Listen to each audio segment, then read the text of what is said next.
So hey guys, welcome back to the channel. So today we're gonna take an opinion from a very popular streamer. His name is Mr. Pokke, as you can see. Yeah, as you can see his face here. So today we're gonna be seeing, like, I have my set of opinions. Let's listen to what Mr. Pokke says for pulling characters from version 3.6. So let's go. Hey guys, Mr.Pokke here, back with another video, and on today's episode of CN Pooling Opinions, we are going to be taking a look at our latest version 3.6 Evernight, the free Dunhang PT, as well as the two rerun banners for theherta as well as our next right? As you can see from this title, the pun was intended because will this patch allow players to save and therefore keep their strategies safe for version 4? Okay, anyways, overall, we are already going to be getting DHPT for free on the 15th of October, just like Dr. Ratio. Speaking of which, why are all the men doing the exact same post? But, the free men, right?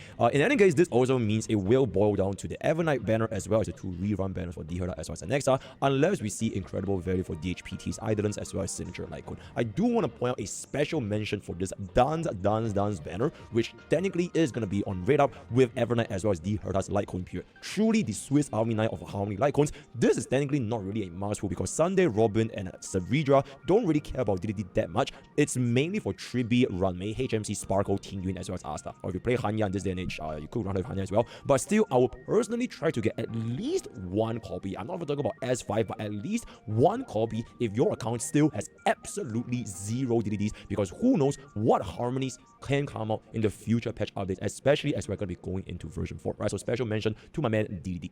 Now, jumping straight into our very first video, and that is gonna be Evernight. The early access for Evernight is gonna be coming out with this Wednesday. After I'm done this video, I'm literally gonna go back and play with Evernight even more on the creator server. So hang on tight before we dive into her full kit very soon. Currently, it is shown that she has a Mimo sprite that is very similar to Pollux, where it dies after an enhanced attack at the 16 stacks as shown in the live stream over here, on top of the HP scaling potential buffs as well as the personal damage output. For Kazuri's mains, this is gonna be a 9 out of 10, and for the tricycle upgrade, it's gonna be an 8 out of 10. Although Evernight's value is gonna be the highest alongside Kazuri's, it is only gonna be especially high for players that actually skipped out on Tribi, or you started playing on Kazuri's banner, which means you pull for Kazuri's, you did not pull for Tribi, you got yourself the highest scene, and you're lacking the specific slot tree in which after RMC you were using any other previous units to go alongside with Kazuri's. So for this particular case, then Evernight's value is going to be extremely high because it fills in that perfect void, because we have not gotten a Tribi banner for a very long time, at least especially if you skipped out on the Tribi rerun that happened quite recently. So CM believes that Evernight will have exceptional synergy with Kazuri's, but the question is how much more of an upgrade is she compared to Tribi or the potential Cyrene, though that slot is most likely going to be replaced by RMC. So on top of the stack generation of 10% from EV dying as shown from the live stream, she also raises our entire team's total HP due to more allies on the field, because EV is going to be counting as a Mimo sprite, hence more new by generation for Kazuri's own skill whenever she would use it herself, as well as synergy with Hyacinth's ultimate to further increase our team-wide total HP.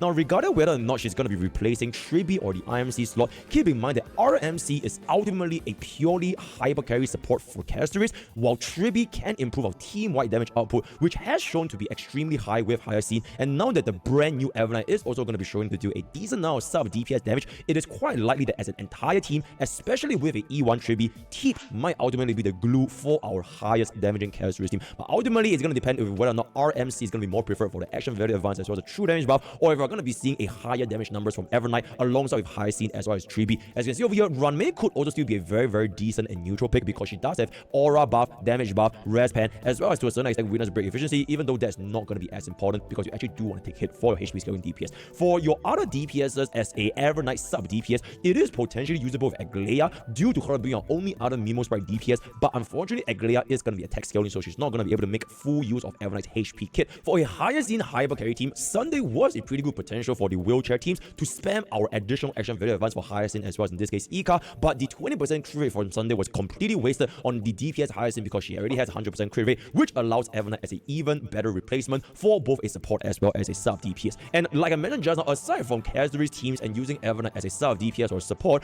you could also look at Evernight as a main DPS perspective, similar to how Anexa's original role, it was used as a sub DPS for the theherta, but now you can also use Anexa as a main DPS. For this particular particular case, we are going to be talking about the brand new tricycle, wheelchair, four-chair, whatever chair is going to be, Evernight, Tribi, as well as Hyacinth, forming a brand new tricycle team comp, because previously, Tribi and Hyacinth already has an exceptional amount of synergy because of their interaction with one another, additional AoE hits from Ika, additional HP from Hyacinth, giving team even more additional energy, and holding just like synergized by itself. And now Evernight is going to give us even more HP scaling while having area of effect damage, while having additional overall HP for our entire team. So if the previous wheelchair or tricycle team was going to make pretty much any DPS work in our current endgame content, then Tribi Hyacinth synergy could be further improved with Evernight. And at that point, no matter how anti-synergistic that DPS slot is going to be, it doesn't really matter as long as the three of them can synergize with one another well enough. Previously, we have seen Cypher being used as a slot tree alongside any other DPS I've seen from previous videos, and now Evernight could see even more synergy running our brand new Forcicle,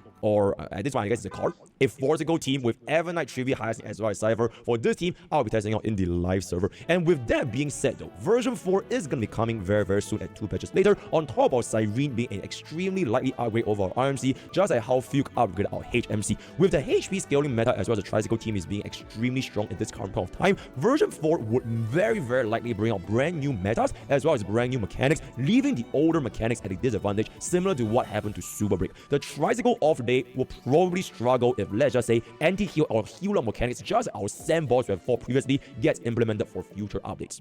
Now jumping into the next unit, and that is going to be our Dunhane PT. At this point, he is a free unit out of 10. I don't think there needs to be a rating over here, but the pooling consideration for him specifically would be basically based on his Eidolon or his signature Lycon, both of which we don't really know what they're going to be doing, so unfortunately we're not going to be able to give this into a rating. But taking into his kit himself, first of all, he's going to be a sustain, which means this role is honestly a very low competition market, because the only other version 3 sustain so far is going to be Hyacinth. For Dunhane, his kit looks like an AoE summon Aventurine with his giant dragon, and the most unique aspect about Dunhane is that he can give any unit this giant dragon, meaning if you want to give a DPS a summon, Sunday could theoretically gain full value from his action value advance on top of their respective summon buffs like the 50% damage buff. As shown for the livestream, Anexa and Final were both used as examples for DHPT in the sustain slot. Specifically, Anexa might have incredible synergy since he already synergizes so well with Sunday as well as Saridra. It is almost like DHPT was made perfectly for Anexa as a sustain, even though Ro was born as a tier 1 DPS and a DHRTA sim. If Amphoras was an anime, then Anexa does feel like their main characters like Sensei or his teacher that has ridiculous power and just never bothered trying against the Demon Lord. For Finon, it's questionable if a sustain slot is gonna be able to outdamage the traditional Finon 3+1 sustainless, since that was Finon's whole gimmick where he takes out your entire team and just gonna be dealing as much damage as possible while the rest of the team will pretty much not take any damage.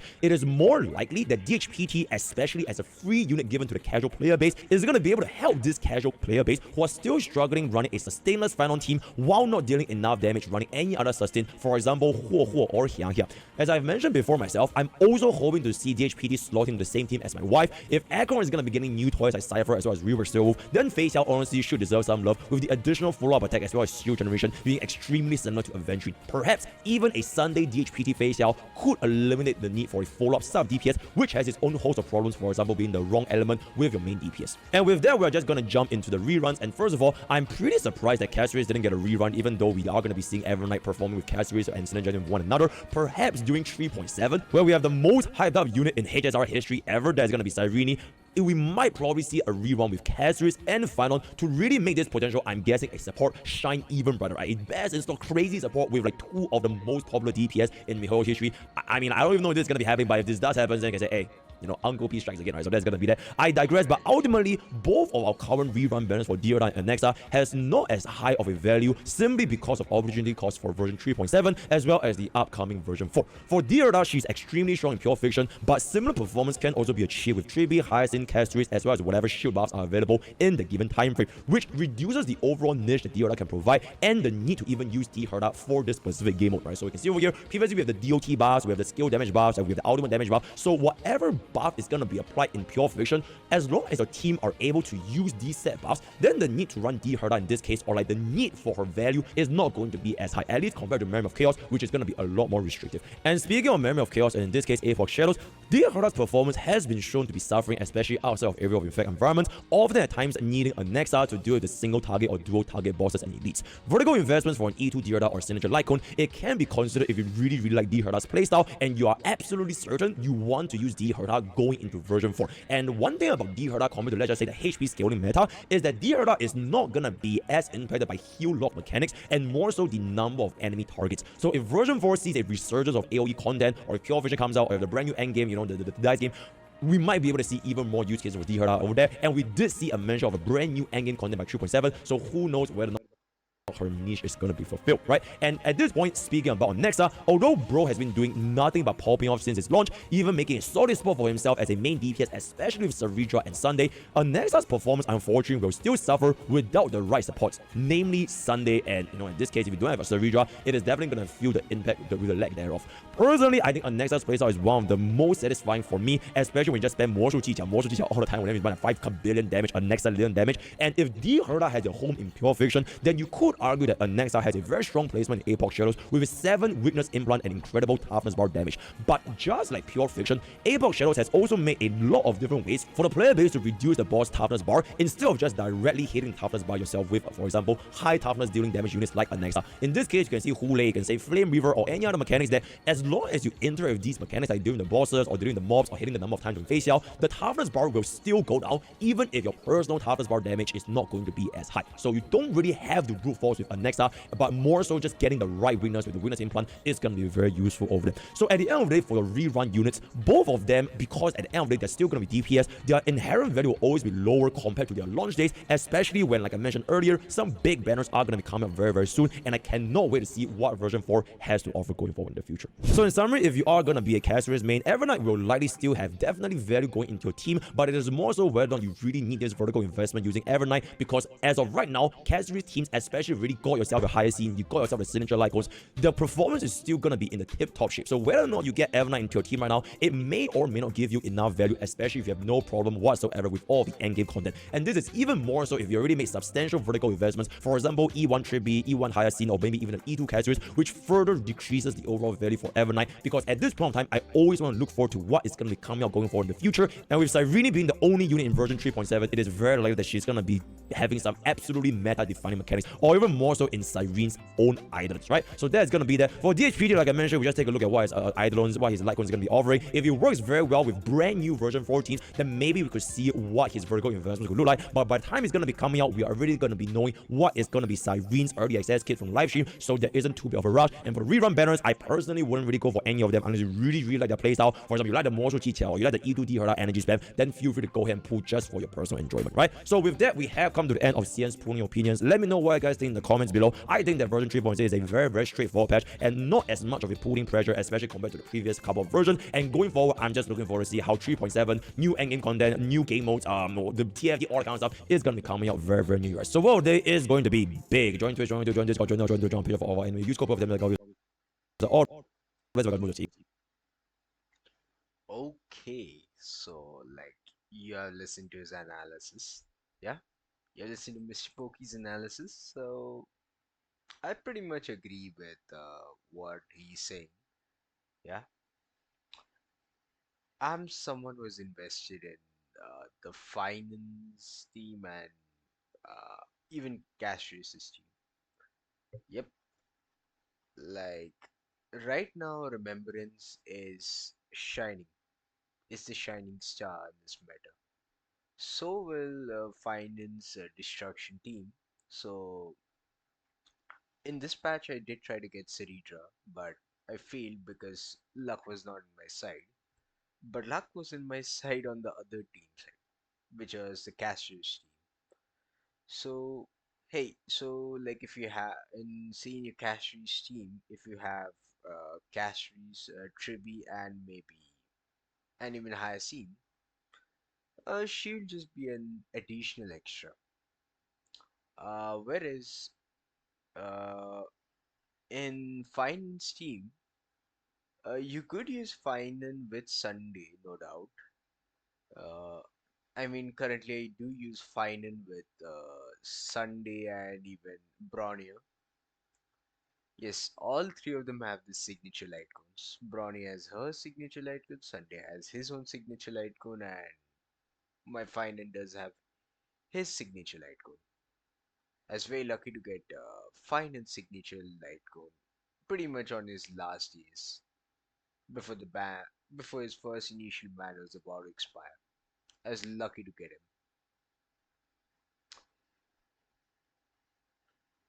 I mean, the signature banner literally, like the signature weapons, literally changed how the use case has been.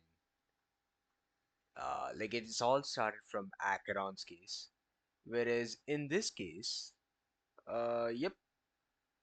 So right now we are literally approaching the end of Amphorius, the Amphorius yeah, the Amphorius arc, and we'll step into the brand new planet, like in version 4.0, as he said in the next two versions, right?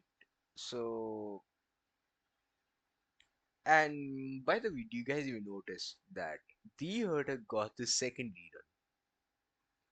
Yes, the Herta has got a second rerun. The first rerun was during Anaxagoras' debut, and this is also Annex's first rerun. Annexa is a very good standalone unit, and if you did get his best free-to-play weapon, definitely pick up Anaxagoras. I mean, if you're getting Anaxagoras, I'm like, why do you even need the Herta? Unless you need a very specific unit for the pure fiction. In this case, erudition with the Herta will absolutely shine. In case of what is the name? Evernight. Evernight is just an additional extra. Like, if you do have the remembrance team, which includes the pre three, like what do you say, the three supports and Cacheries, Tribi, and Hyacinth. She's just gonna be a nice little extra. Okay. Um. In this case, she might be replacing what is the name? Tribi, or she might be a side grade to Tribi. But she's gonna be a sub DPS, which means she will be relevant even after, say, the remembrance meta kinda dwindles down. The moment the remembrance meta kinda dwindles down, right? She'll still be relevant. So, like, if you want to look for long-term, usability, right? Say 6 months post the initial banner, then you may go full into what is the name? Evernight. Uh, Now comes the Dunhung. Uh, the Dunhung, the second form, DHPD, the Parmasia terre, right? Dunhung Parmasia terre. In this case, like you're getting a free unit. He's almost equivalent to a Venturine, but yeah, but but I guess even for follow-ups, even a Venturine was also a really good sustain for follow-ups. But the difference is that Danhang will be used by many version 3 DPSs. Like in this case, Finan and Exagoras. I'll try it on Cacheries when definitely comes, right? But even more important that the next version, like there have been leaks of, you guessed it right, there have been leaks of Cyrene, another what you can say, another ice remembrance unit, pretty similar to Evernight and pretty similar to RMC. I mean, yeah, RMC. So in this case, just like what Fugue uh, was for HMC, she will be for she'll basically replace RMC because we'll be getting going to the next planet. The next planet will come with the new set of mechanics. So just like we came into Amphorius in version 3.0, We got introduced to the remembrance units, starting with the remembrance trailblazer. So similarly, I mean, I could think her uh, like I could think her like few, but for uh, true damage. So I guess maybe the rumored leaks might even confirm. I mean, I'm just assuming. I'm just taking the example of few. Just like when she enters the field, Super Break gets activated. Whereas in case of Harmony Trailblazer, you just have to use your skill in order to activate the Super Break damage.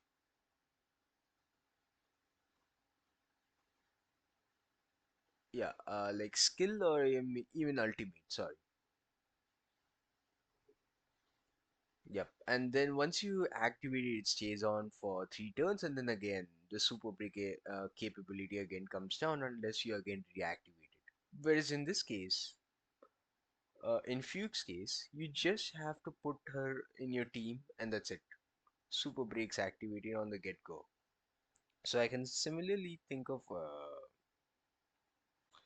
what's the name, man? Sirini. Yeah, I can think the similar for Sirini, but maybe you can put on some additional multipliers will be there to eliminate a resistance, or maybe increasing the resistance penetration for our characters. Yeah, or even ignore certain defenses. I mean, these are speculations, these are random guesses, but it could be very similar to Fugue. But the thing is, Fugue only sustain till how much? Like, Fugue has a decent use rate, but since Super Break is gone, so the use of Fugue is also gone along with it. But she is still using certain modes like Pure Fiction when I do use her in Pure Fiction, or sometimes when I'm using Acheron. That's where I use Fugue. So that's it. So let's and Anaxagoras, he's a really nice pick. So I would recommend you to just wait for the version to go live, right? And you can meanwhile start saving jades. You can start saving primordial jades. Yeah. Say if you're interested in Cyrene, better save jades for her. Save this whole patch worth of jades. You'll get Cyrene. I I was initially thinking of getting Ceridra and then go all the way to Cyrene, but since I didn't get Ceridra, but instead I got Fushuan. Yes, Fushuan C2, right? I'm happy with the Fushuan to be honest. Like that is the only 5 star that is worth it.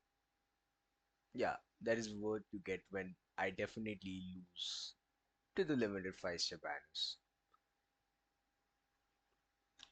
Whereas let's see like what weapons or maybe wait weapon has been released like in this patch, so I think let's wait for the like we're gonna get characters in the next patch in 3.6. We anyways getting a free 5 star character, so let's see like what specific event weapon or event character is gonna be free. So meanwhile, like if you're saving for Cyrene, start saving your jades from now onwards, and that's it. Continue grinding. So that's it. So with that goes on my analysis. So like if you're asking me what should your order of pick be like if you don't have any of the four, it also depends totally on what character is also in your account or which modes you're kind of trying to aim to optimize. So if you're trying to optimize for pure fiction, you can definitely take a look at Anaxagoras and theherta. But I would say go with Anaxagoras because, like, provided you get a free event weapon from version 3.2, he's absolutely broken. Uh, Dunhung you're gonna be getting for free, so you could put his priority at last. Uh, Evernight I would put on second. If you're doing for pure fiction, then you could go Anaxagoras, Anaxagoras, Theoda, and then Evernight. But if you're asking me, like if you have remembrance units, then but you may think of getting, you guessed it right, Evernight. Evernight's anyways the highlight for this patch. Dunhang Parmasio Terre is also another highlight character, but yeah, you're gonna be getting him. Kinda like the Dr. Ratio scenario, or even Archer's scenario. So, yep, I think I'll go with uh if you have remembrance characters, but you miss one or two characters, like if you do miss Shibi, then get her. Second, I would actually keep Anaxagoras. He's still OP to this date. Third, third, third, I would actually keep Danao, another new character in this patch, and fourth, I would keep the Herta. But all four are equally good. Like that's the problem. Though we were thinking that Cash Reese is supposed to rerun, cause she's been released like how much, 3 or 4 patches ago, which is kind of like six odd months. Yeah, 6 odd months. So yep, definitely let's see.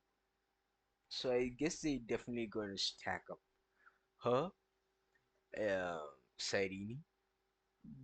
If possible, they'll put final just to make this banner stack. And the fourth characters maybe are on your guess. It could either be Hyacinth, it could either be what is the name? Cypher, it could be anyone. It could be anyone's guess. So that's it. So that's my analysis. So yep, if you do definitely do definitely go to his channel and also subscribe to Mr.Pokke. And definitely like, comment, subscribe to my channel if you love such HSR content. And that's it. I'll be taking off. See ya. Goodbye. Take care.